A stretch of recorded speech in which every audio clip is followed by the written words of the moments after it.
Thiruvananthapuram Kilimanoor MC റോഡിൽ വാഹനാപകടം. നിർത്തിയിട്ടിരുന്ന കാറിന് പിന്നിൽ മറ്റൊരു വാഹനം വന്നിടിച്ചു. വാഹനാപകടത്തിൽ നിന്ന് കുടുംബം അത്ഭുതകരമായി രക്ഷപ്പെട്ടു. നടക്കുന്ന CCTV ദൃശ്യങ്ങൾ പുറത്തുവന്നു. അതിലേക്ക് ആദ്യം.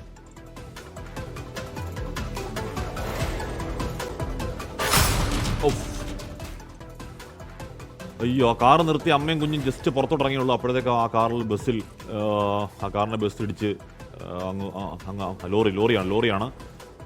അയ്യോ, അത് ഞെട്ടിക്കുന്ന ദൃശ്യങ്ങൾ തന്നെയാണെന്ന് ഉറപ്പായും പറയാം. അമ്മ കുഞ്ഞിനെ കയ്യിലെടുത്തുകൊണ്ട് ജസ്റ്റ് ഇറങ്ങിയതേ ഉള്ളൂ. അപ്പോഴത്തേക്കാണ് ലോറി ആ കാറിൽ വന്ന് ആഞ്ഞിടിച്ചത്. അത് എങ്ങാനും ആയിരുന്നുണ്ടെങ്കിൽ എന്തെങ്കിലും സംഭവിച്ചു പോയതിനെ. പക്ഷേ ഭാഗ്യം അമ്മയ്ക്കും കുഞ്ഞിനൊന്നും സംഭവിച്ചില്ല. കാറിൽ പക്ഷേ വേറെ ആരെങ്കിലും ഉണ്ടായിരുന്നു എന്ന കാര്യം നമുക്കറിയില്ല. ഈ സമയത്ത് പോലെ ആയിരുന്നു എന്തെങ്കിലുമൊക്കെ ഉറപ്പായിട്ടും ഉണ്ടായിരുന്നു. പക്ഷെ അത് ഭാഗ്യം ഒന്നും ഉണ്ടായില്ല.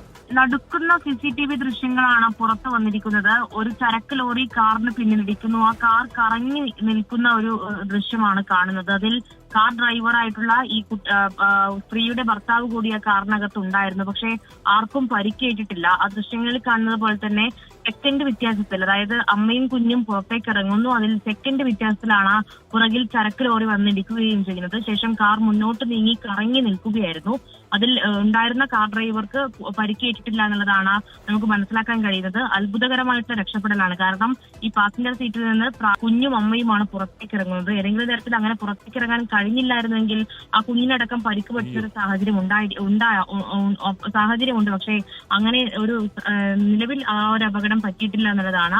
അപകടകരമായി വാഹനം ഓടിച്ചതിന് ലോറി ഡ്രൈവർക്കെതിരെ നിലവിൽ കേസെടുത്തിട്ടുണ്ട്. കിളിമാനൂരിൽ നിന്ന് കാരേറ്റ് എനിക്കൊന്ന് കാറ് നിർത്തുന്ന സ്ഥലത്താണ് നിർത്തിയത് എനിക്കറിയില്ല. പക്ഷെ ആ ലോറി ഒരു മിന്നൽ വേഗതയിലാണ് വരുന്നത്. ഒരു ഇത്രയും വേഗതയിലൊക്കെ റോഡിൽ പോകേണ്ട റോഡാണോ ഇത് മേഘന?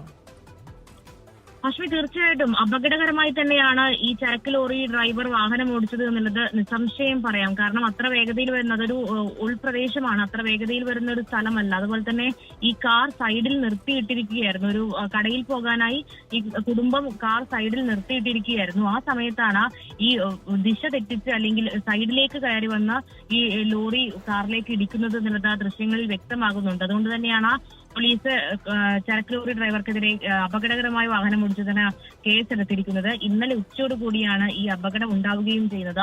അത്ഭുതകരമായ രക്ഷപ്പെടൽ എന്നല്ലാതെ മറ്റൊന്നും ഇതിനെ പറയാനില്ല. കാരണം അതിൽ ഈ പെട്ടെന്ന് തന്നെ വാഹനം കറങ്ങി നിന്നതുകൊണ്ട് കൂടുതൽ മുന്നേക്ക് ഈ കാറ് പോയിട്ടില്ല എന്നത് കൂടിയുണ്ട്. അതുപോലെ തന്നെ ഡ്രൈവർ അകത്ത് തന്നെ ഉണ്ടായിരുന്നു. പക്ഷേ കൂടുതൽ പരിക്കേൽക്കുന്ന ഒരു സാഹചര്യം ഉണ്ടായിട്ടില്ല. അമ്മയും കുഞ്ഞും ആ സെക്കൻഡുകൾക്കുള്ളിലാണ് പുറത്തിറങ്ങിയത്. അതുകൊണ്ട് മാത്രം രക്ഷപ്പെട്ടു എന്ന് കൂടി പറയാം.